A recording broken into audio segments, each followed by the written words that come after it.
Welcome to the Aguilar Conversations, a global perspective. I'm Tony Aguilar. On today's podcast, we continue our conversation about the state of nuclear disarmament and potential nuclear conflicts around the world with our special guest, Kelsey Davenport. Next.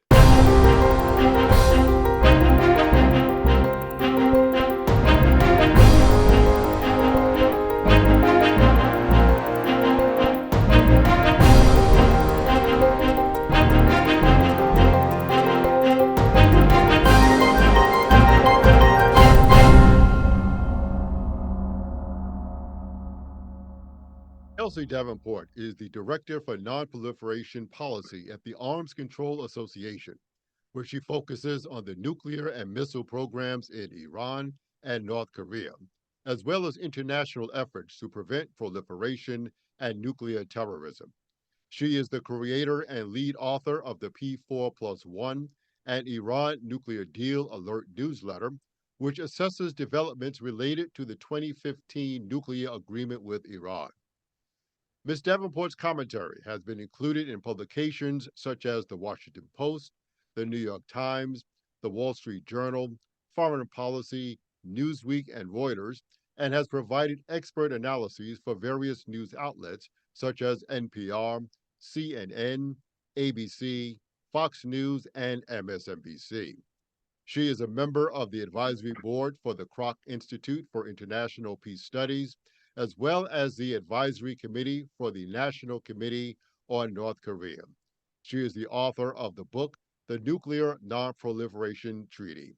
Kelsey, thank you for joining me today. Thanks so much for having me. I want to start with this. Normally, when we talk about nuclear disarmament as well as nuclear conflicts, we usually talk about it in the context of Russia and the United States. Now, they do have the overwhelming majority of nuclear weapons, but where do you see the greatest potential for nuclear conflict at this stage? Well, nuclear risk is not static. So as geopolitical events change, I think the likelihood of nuclear conflict, rises and falls in different areas of the world. Certainly a lot of focus has been paid in the last year to nuclear rhetoric coming out of Russia, and Russian President Vladimir Putin and his inner circle, have more openly threatened to use nuclear weapons in the war with Ukraine. Despite that rhetoric, I still think right now the most likely arena for a nuclear conflict is the Korean Peninsula. And there are several factors for me that drive that assessment.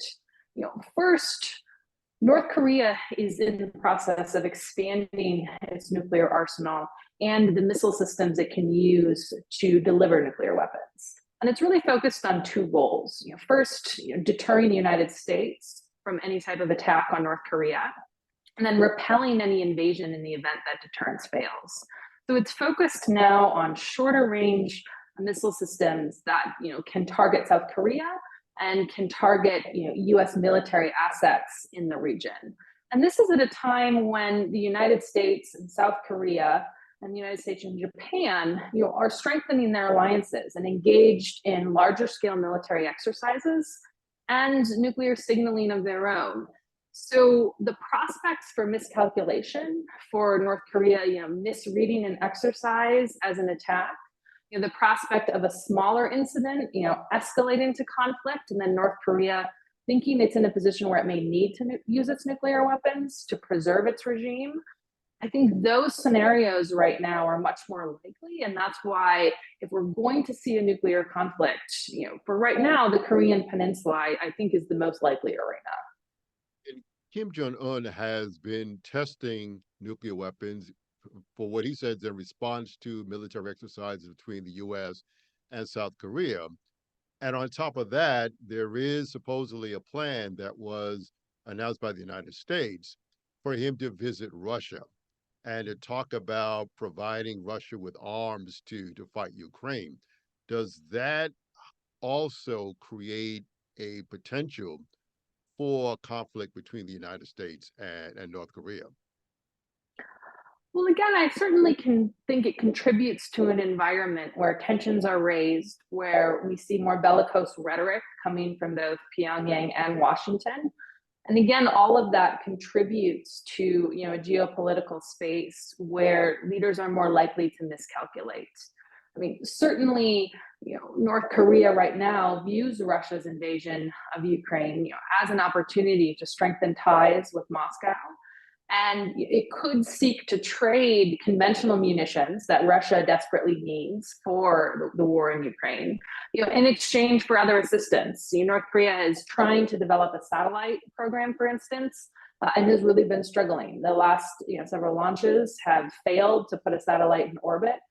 And from debris recovered, it appears that North Korea's satellite technology is not actually advanced enough to provide any real benefit to Pyongyang, even if the satellite, were to make it to orbit. North Korea also, of course, facing a very dire economic situation, so it might be looking for food aid in response. So any of these interactions that strengthen ties between Moscow and Pyongyang, the U.S. is going to need respond to, and again, that just contributes to this environment where tensions are raised and the probability of miscalculation, continues to increase. One of the areas that you do tend to monitor very closely, obviously, is Iran.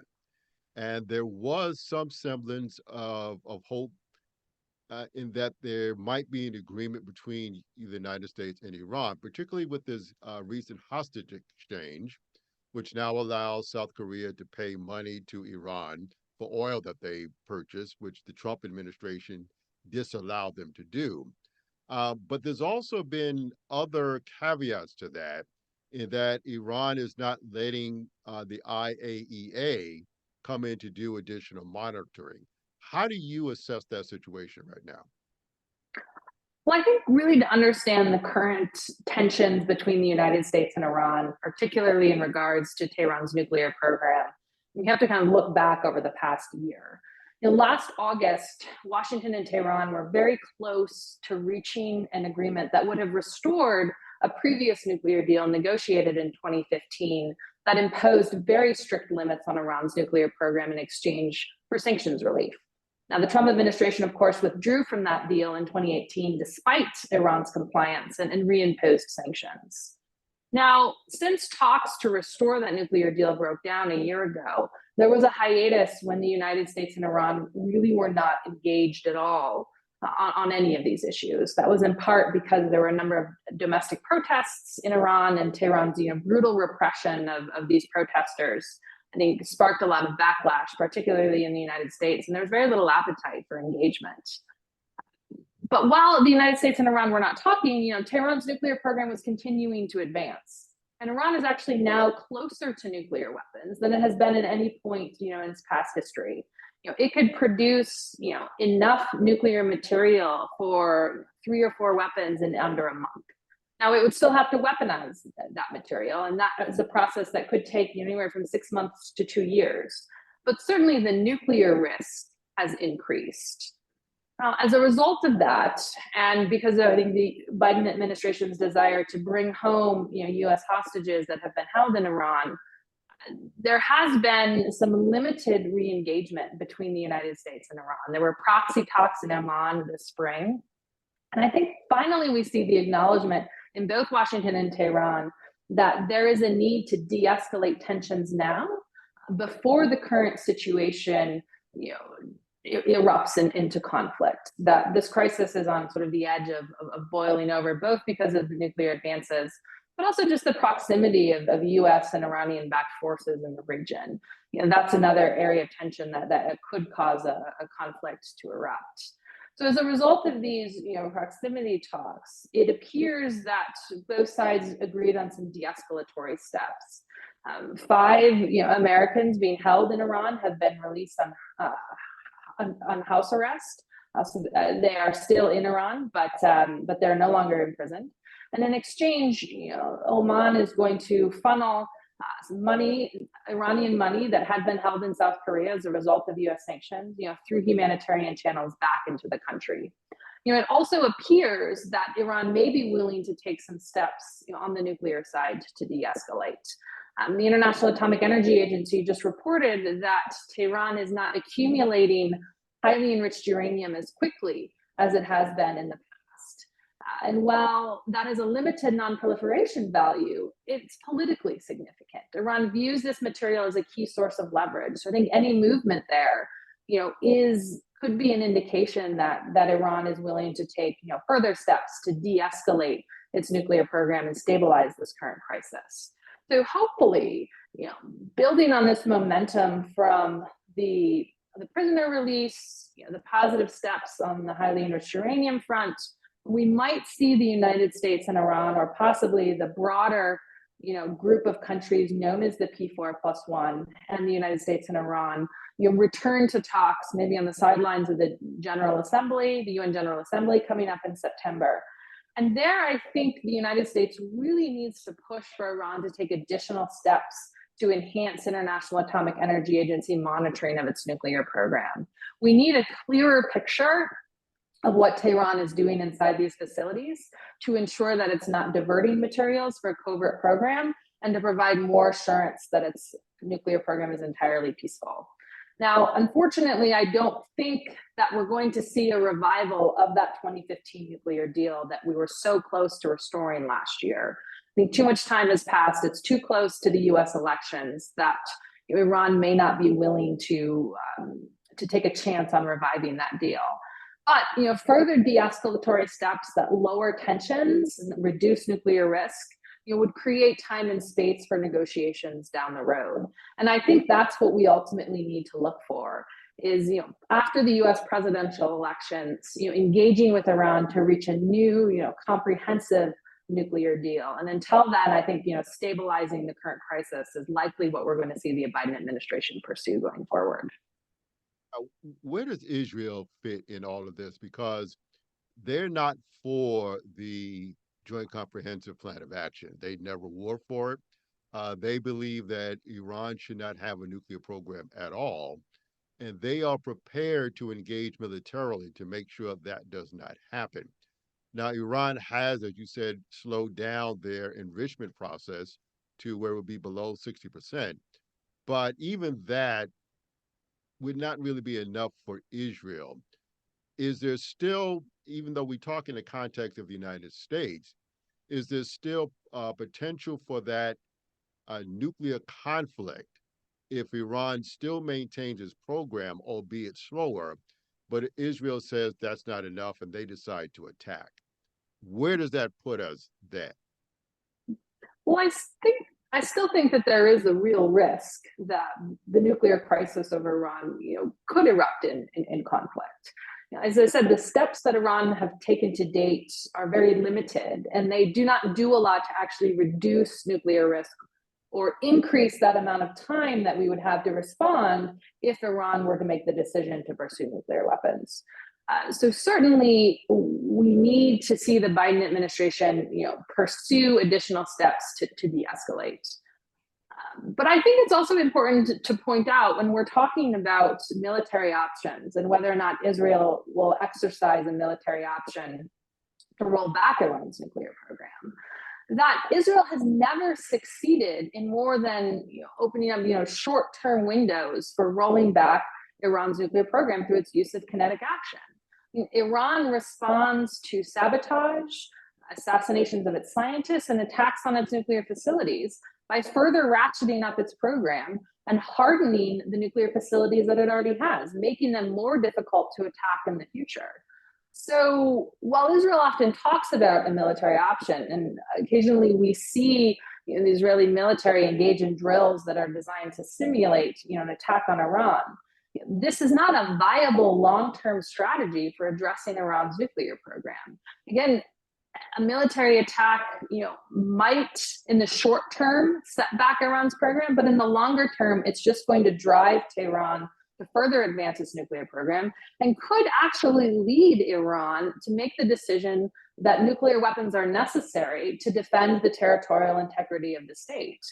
So my concern is that the military option actually has the adverse effect, that it drives Iran closer to nuclear weapons, in the long term. So I really don't think that there's a military strategy here. And this is one thing that I think is another thing that I think is troubling about the Israeli strategy in general. When the prior nuclear deal was negotiated in 2015, then Prime Minister Netanyahu came out very strongly against the deal, and he lobbied members of Congress, not to support that agreement. And he and his administration, I think, were instrumental in pushing former President Trump to withdraw from the deal. But Israel is not offering a viable strategy for then how to address Iran's nuclear program in the absence of diplomacy. I mean, there of course has been, proposals put forward, by Israeli officials, by, the Trump administration when it was in power for, what, they would consider a good nuclear deal to look like. But these were conditions that Iran would never agree to. Right? I mean, a negotiation inevitably involves compromise. And while the United States and Israel may not like the idea of an Iranian program, right? Iran is not going to dismantle its entire civil nuclear program, for what the United States is willing to put on the table. So I think when considering Israeli criticism, we have to be realistic about the fact that, a nuclear deal with Iran may not be perfect, but it really is the best option in the long term to roll back Iran's nuclear program, to ensure that it's intrusively monitored, and to provide greater assurance that that program is peaceful. Let me ask you this question. When it comes to nations that look to deploy or to create their own nuclear weapons, we saw Ukraine, which had nuclear weapons, which Dr. Baker reminded me did not belong to them, but really belonged to the Soviet Union after the dissolution of the Soviet Union. But nonetheless, it was on Ukrainian territory. And the Budapest Memorandum was to provide security guarantees if they gave these weapons back over. And here we are now, Russia is invading. Do smaller nations say, look, nations with nuclear weapons do not get invaded?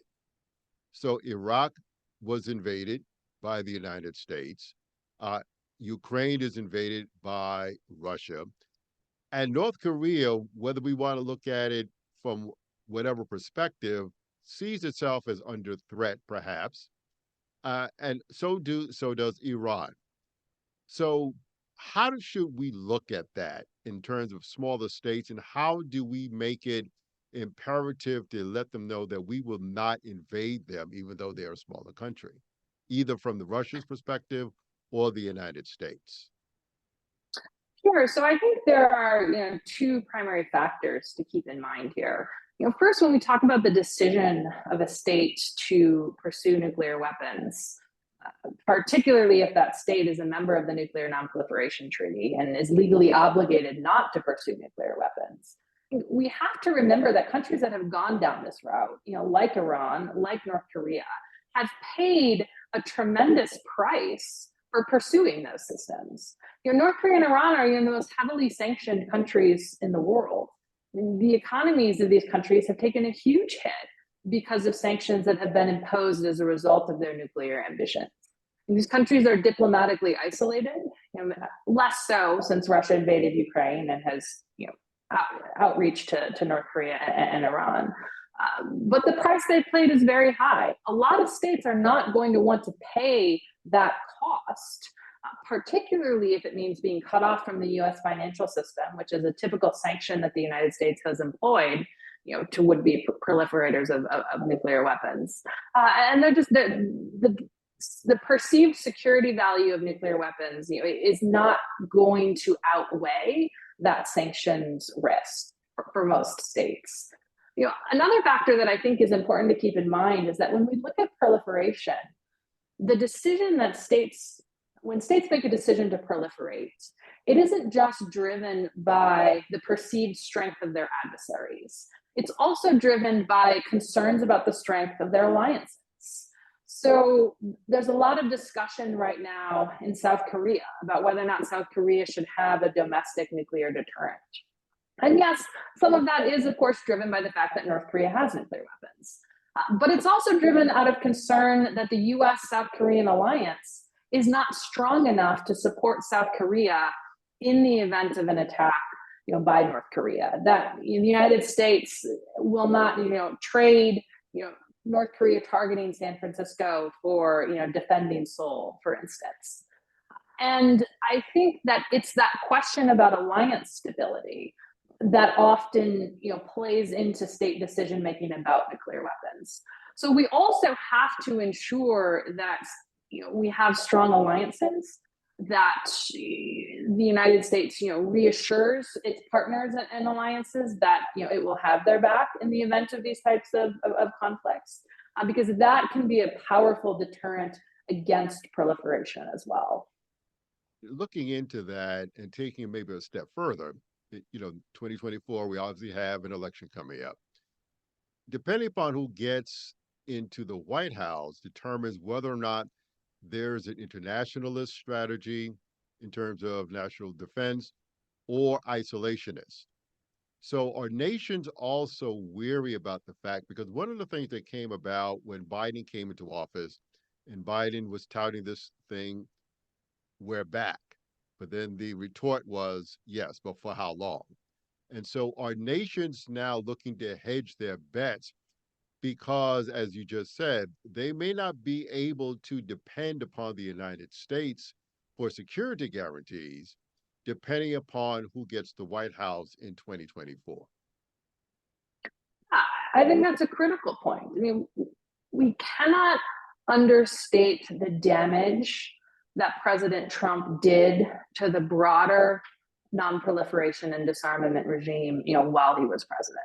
I mean, he not only, tore up a highly effective nuclear agreement with Iran, he withdrew the United States from an important arms control treaty with Russia that prohibited an entire class of missiles from being nuclear armed.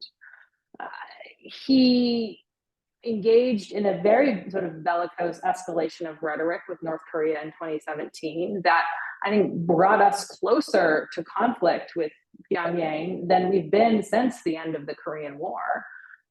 And again, his questioning of alliances, I think, really put a question mark in the minds of South Korean officials, Japanese officials about the strength of U.S. security commitments. So certainly, I think in 2024, the election of an isolationist president that looks inward as opposed to trying to strengthen the non-proliferation regime, trying to strengthen the global nuclear order, and takes the U.S. alliance commitment seriously.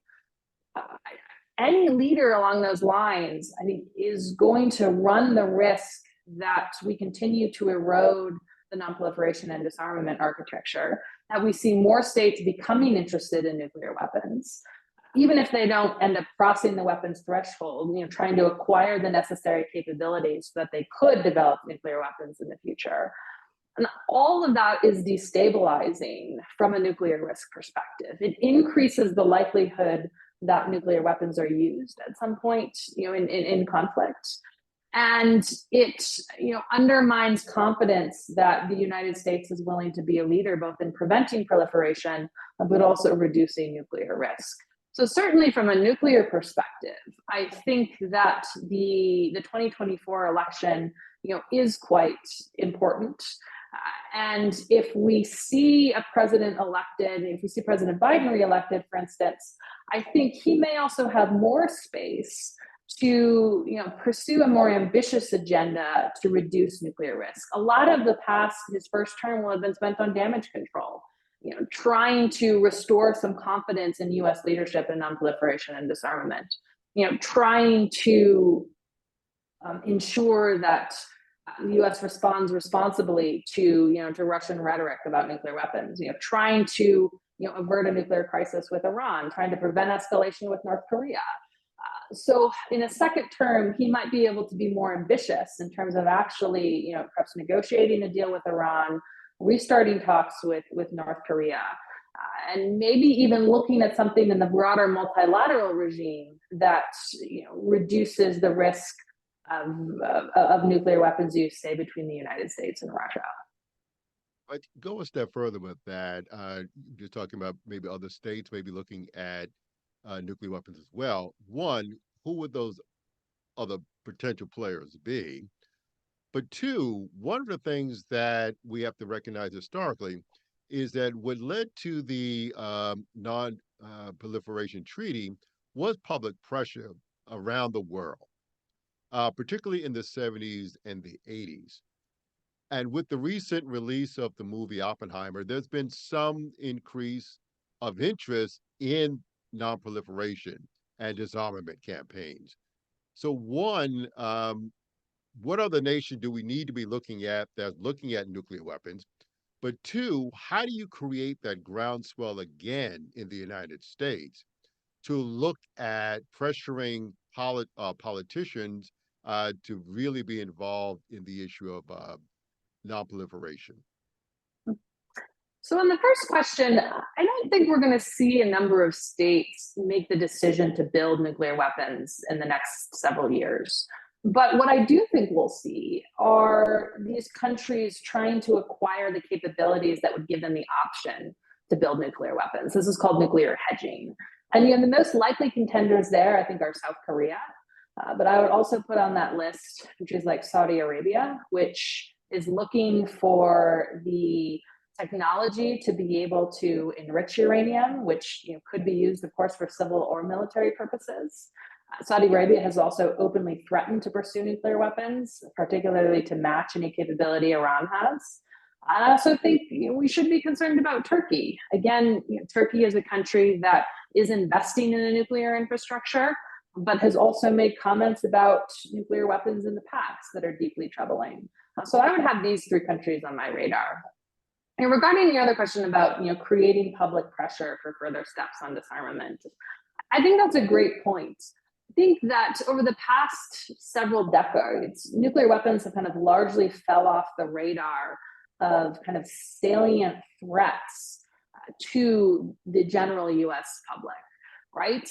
When you compare the nuclear threats to climate change, to terrorism, to epidemics, these are the lived experiences of younger generation. These threats are tangible to them. Nuclear weapons feel a bit archaic. And also sometimes because the nuclear weapons challenge is perceived as so difficult, and because any use of nuclear weapons would be so catastrophic, research shows that a lot of the general public doesn't even like thinking about nuclear weapons. But I think you're right in that Oppenheimer, the film has, I think, created some renewed interest in nuclear disarmament. And the question is, how do we capitalize on that? And I think we need to consider several strategies.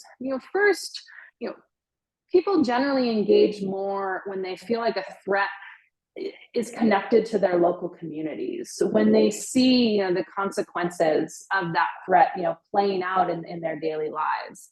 So I think we need to do a better job understanding and articulating how nuclear weapons and nuclear risk is not just a global issue, but it's also a local issue.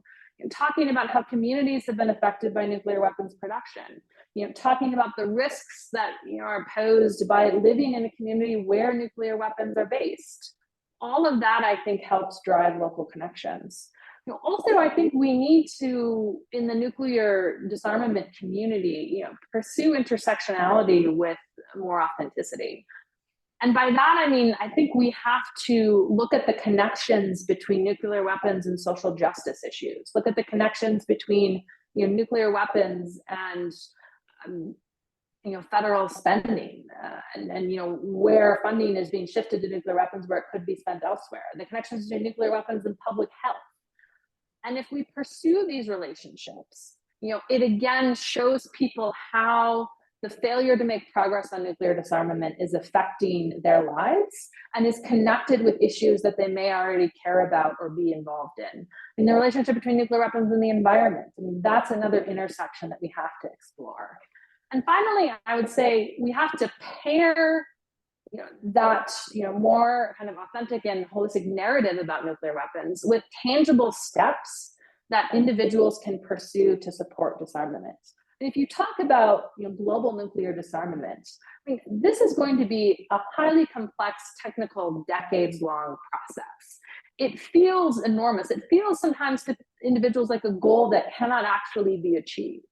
But if we can lay out the steps to get there and show the public, where they can weigh in on specific issues and then demonstrate some concrete results, I think kind of laying out that path of progress, showing individuals where they can have an impact now towards that goal of disarmament, can better empower the general public to be more engaged on these issues. Let me ask you this then. So your organization, which is a very prominent organization, is very influential when it comes to policy and which way policy goes. Where are you taking the notion of intersectionality on the issue of nuclear disarmament? I mean, how is that being staged now from an organization such as yours? So I'll be honest, when I talk about the nuclear field needing to do better on intersectionality, I mean, I would include, my organization, within that. I mean, I think we have taken some important steps in terms of trying to create space for individuals from impacted communities to write and share their experiences and centering, their voices also within the disarmament narrative. I think that we have supported the negotiation and implementation of a second treaty known as the Treaty on the Prohibition of Nuclear Weapons, or sometimes more colloquially as the Ban Treaty. And that treaty actually discusses mitigation for environmental impacts. It discusses response and mitigation, and that I think is also quite important. I think too, we have again tried to create a platform to for authors to explore connections between race and nuclear weapons, and look at what policies we should support at the federal level that could start to address some of those inequities. Some of that includes compensation for nuclear testing, and recognizing the communities that have been affected by the U.S. nuclear weapons complex. But again, I think there is much more that needs to be done in this space to better explore those connections. Final follow-up question on that. Is there a tendency perhaps for other organizations to be a little leery of creating intersectionality with, say, the nuclear arms disarmament campaign, because they remember, for example, Dr. Martin Luther King, who did involve himself in the Vietnam War, but was heavily criticized by the civil rights movement, by movements that were not civil rights movements, and people have that historical memory. So do you think it'll be difficult to create that intersectionality because of that history? I think that historical memory certainly could play a role in how members of the nuclear community perceive options for intersectionality. I mean, I think relatedly, one of the challenges that the nuclear community faces, and this relates to intersectionality, but it's not solely about intersectionality, is that the nuclear policy community can be very exclusive in terms of the language that it uses, and it can be very challenging to break into the nuclear community as a young person. So I think as we also become more inclusive, as we create more opportunities for younger experts to move into this field, that can create new spaces to explore that intersectionality, because some of these generations they may know of that past history, but because it's not their lived experience, pursue it differently, and it may influence their thinking differently. So I would view expanding the nuclear field, bringing in new voices in the nuclear field, as also hopefully creating new spaces for intersectionality and new creative thinking about how we engage with different communities. One of the things that you deal with is the notion of nuclear terrorism, because we tend to talk about nuclear conflicts as between sovereign states, but there are potential non-state actors who could create obviously a lot of havoc through nuclear terrorism. Could you say a little bit more about that and where would that occur? And who do you not fear, but who do you worry about most as a non-state actor who could engage in nuclear terrorism?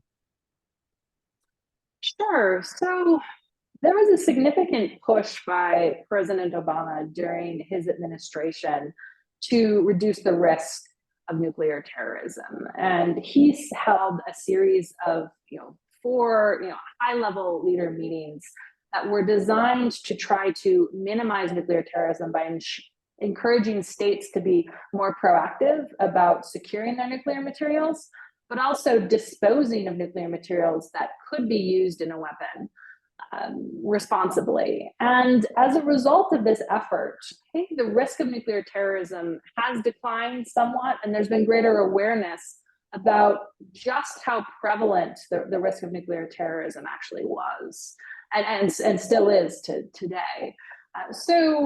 When I look at the risk of nuclear terrorism, I think that there's a lot of reason to focus, on the Middle East. A number of countries in the region are investing in civil nuclear programs. I mean, we already have reactors in the United Arab Emirates. There's a power reactor in Iran. Saudi Arabia is looking at nuclear power. Turkey is looking at nuclear power. And in connection with these developments, the Emiratis, for instance, raised concern about the Houthis having fired a ballistic missile, in the direction of one of their power reactors, in the past. So I think when we think about nuclear terrorism, we cannot be so focused on the idea that nuclear terrorism looks like, stealing some highly enriched uranium and, creating a crude nuclear device. I mean, that was a risk in the past.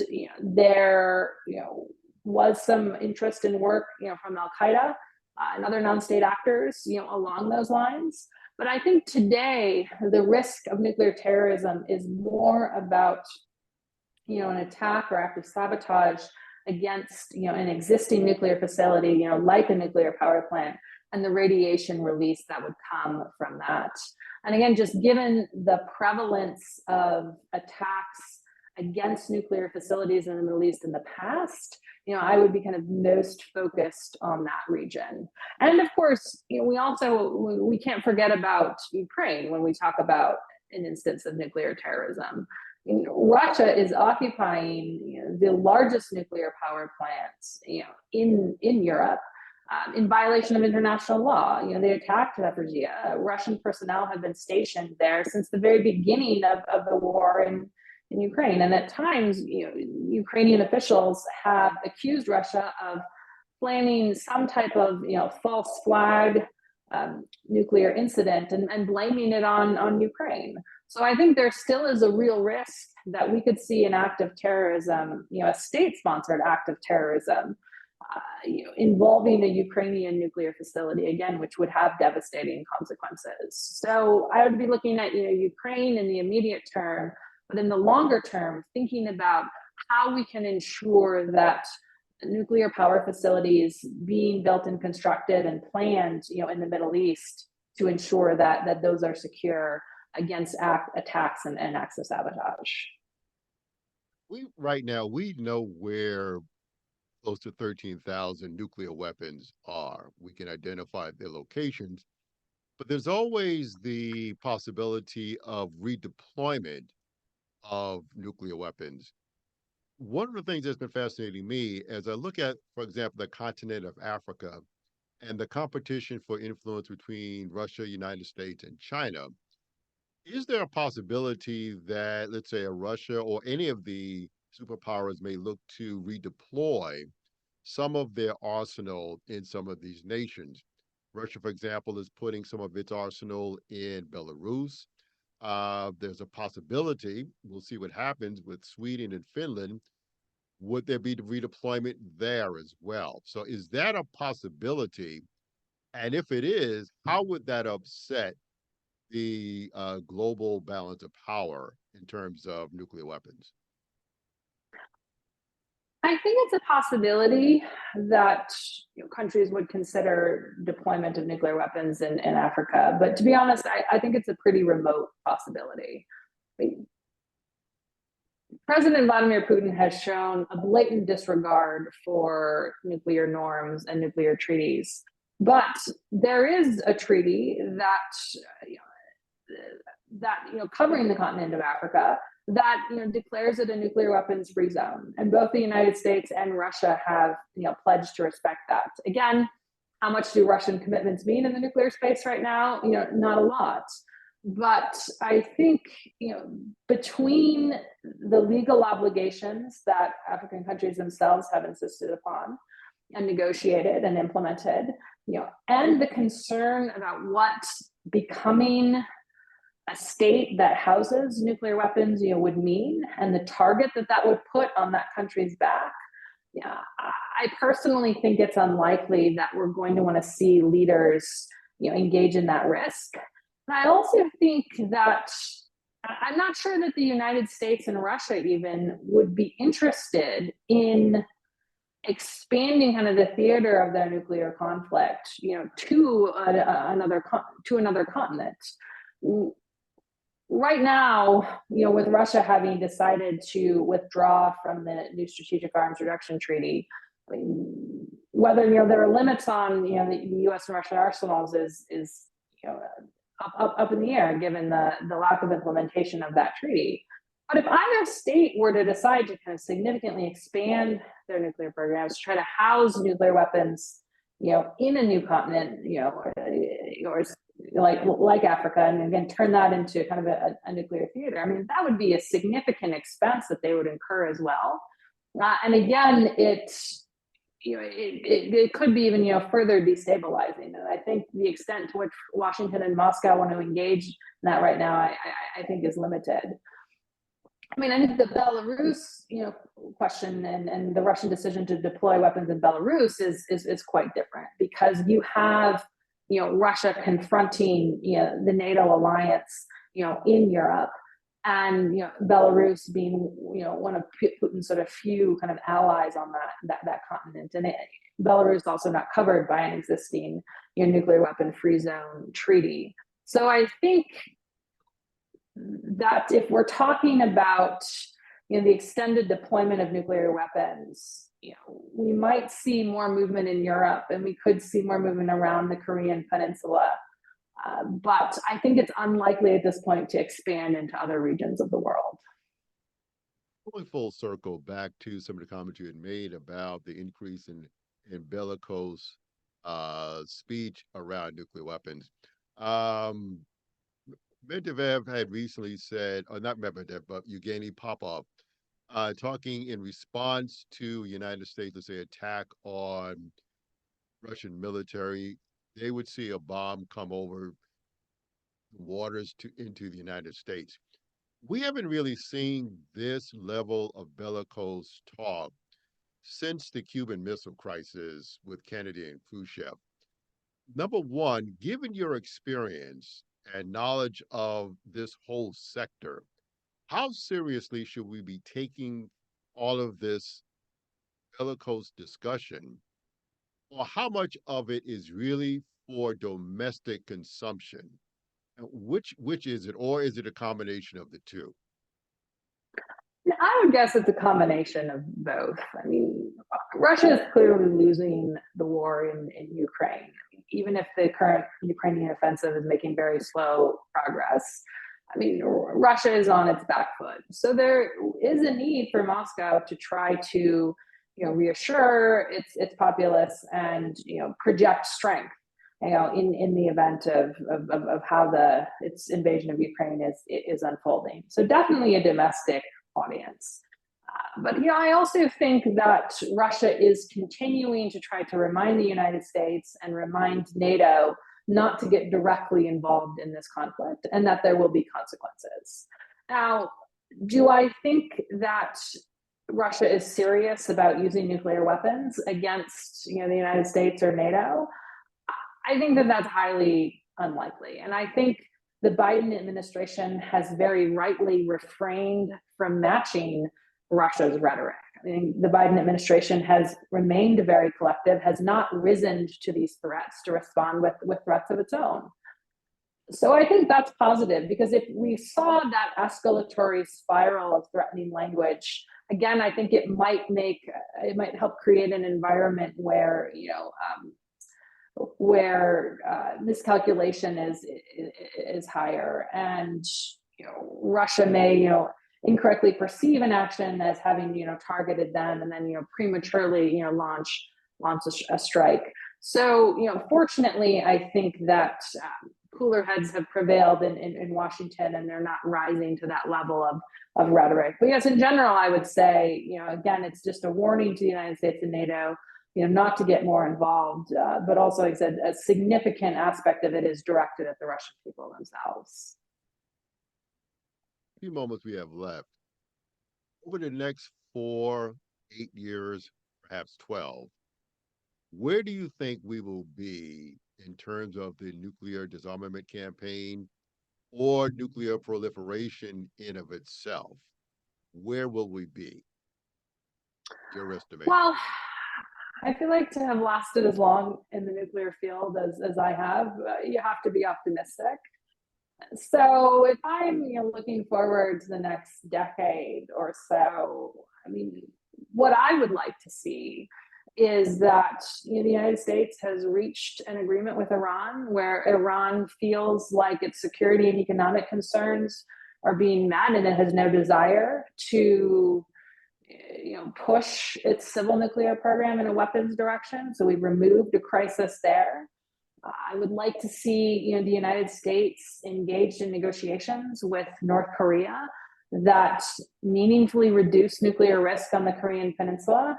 So that would entail not only rolling back North Korea's nuclear weapons program, but also considering how the U.S. military presence in the region, in South Korea, Japan, and the U.S. extended deterrent affects North Korean thinking. So a reduction in that military presence, or how that military presence deploys and exercises to take North Korean accounts into concern, I think that would be positive.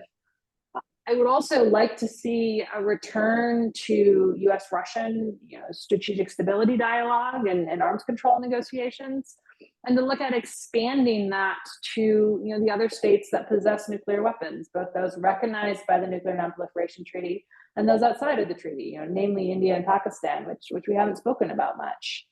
And I think that to engage these states that have much smaller arsenals, we have to be more creative about how we think about arms control and disarmament. Arms control is so often perceived as a numbers game, right? That it's about reducing the arsenals of the United States and Russia.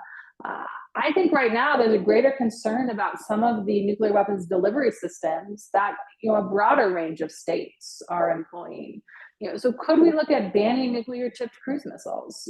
Could we look at some type of restriction on hypersonics? So I would like to see states taking these steps that would reduce risk, and then also recommitting not to use nuclear weapons against non-nuclear states, or even more ideally, all committing not to use nuclear weapons first in a conflict. A no first use pledge.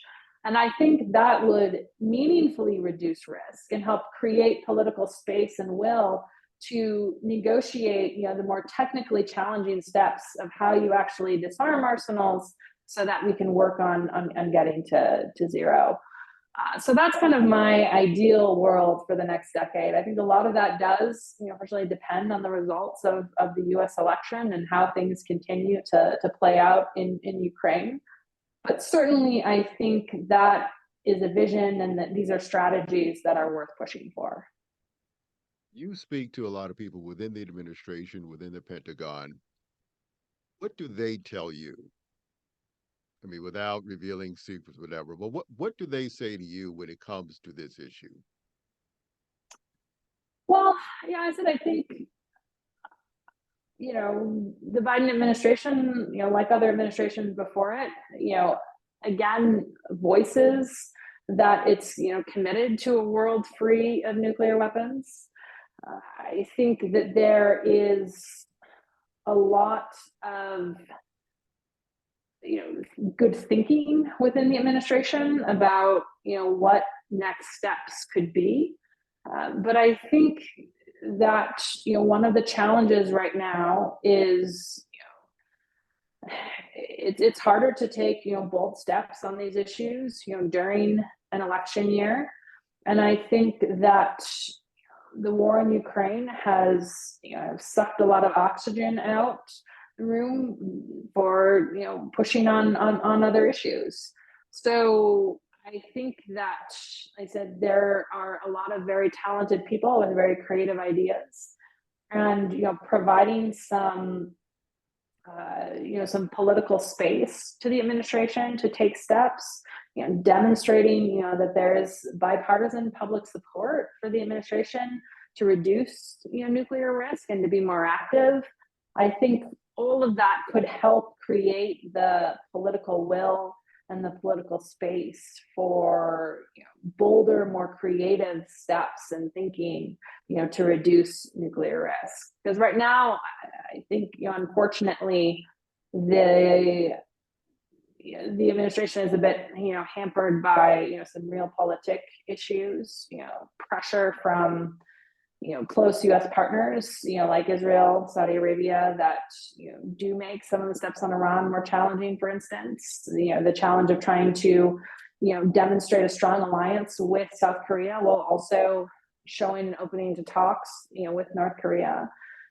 All of that, makes the space to operate, more narrow, unfortunately. So I think, again, just thinking about how we can demonstrate support, how we can show that how we can demonstrate that the United States can pursue strong alliances, but also talks at the same time, how we can reassure our partners, while negotiating, non-proliferation. And also just in general, I think the United States, the public, needs to challenge more the premise that nuclear weapons, actually keep the United States safer, that they're actually in the national security interests of the United States. And if, we can start that conversation, if we can start to kind of push on some of those levers, then I think, again, that helps create the space for more, creative policy thinking and perhaps, some bolder action to reduce nuclear risk.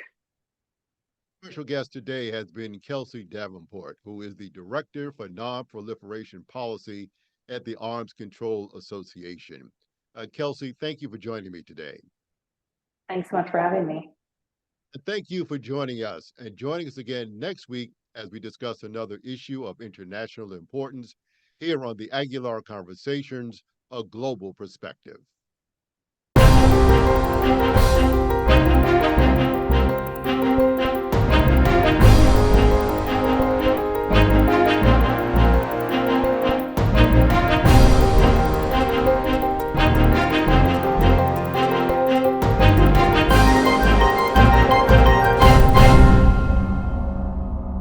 The Aguilar Conversations, A Global Perspective, is produced by Casa Margo Communications Group.